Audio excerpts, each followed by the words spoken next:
This is the copied version of Makita. Basically this same brand but different like originality, but this one really does the job done. So as you can see, it's basically, you can't see it, but I think that's in I'm just gonna put it on like auto stop mode. Oh, auto stop mode right there. You can't see it. Oh, there we go. Let's do this. So this one, let me just pull this out.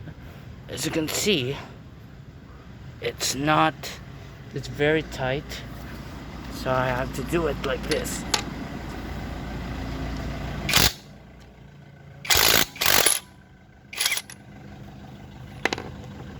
Oh, there you go. So let me check it a bit, and yeah,